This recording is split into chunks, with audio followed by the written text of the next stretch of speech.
The first thing I noticed about the motel was that every clock in the office showed a different time, and none of them matched my phone.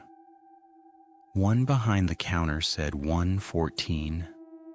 The microwave near the coffee machine blinked 12 o'clock repeatedly, like the power had gone out recently, and an old wall clock above the hallway entrance ticked slowly at almost half speed, its second hand jerking instead of moving smoothly. And I remember standing there staring at all three while the man at the front desk finished photocopying my ID without saying a word. Because there was something about those clocks that made the whole building feel disconnected from normal time, like the motel existed slightly outside of wherever I had just driven from. And I probably would have ignored it if the man behind the counter hadn't looked up suddenly and said very casually, "If the phone rings after 2 a.m, don't answer it," and then immediately returned to his paperwork like he hadn't said anything strange at all. And the way he said it bothered me more than the warning itself, because there was no humor in it, no attempt to sound mysterious, just the same tone someone would use to tell you where the ice machine was. And I remember waiting for him to explain further, but he didn't.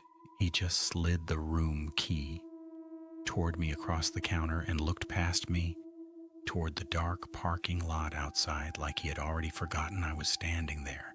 And maybe if I hadn't been driving for nearly 10 hours, I would have left right then, but exhaustion has a way of making weird things feel manageable. So I took the key, thanked him, and walked back outside into the cold night air. And even now I still remember how quiet the parking lot was.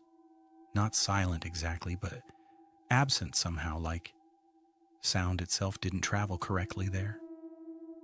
And the motel sat far enough off the highway, the traffic noise barely reached it, leaving only the faint hum of the ice machine near the office and the buzzing fluorescent lights mounted outside each room.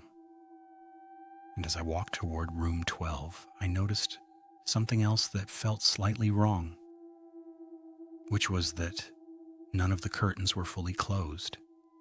Every room had a narrow gap in the center, like someone inside was watching the parking lot through the fabric. And I told myself it was coincidence, just a habit people had, but the repetition of it made me uneasy in a way I couldn't explain.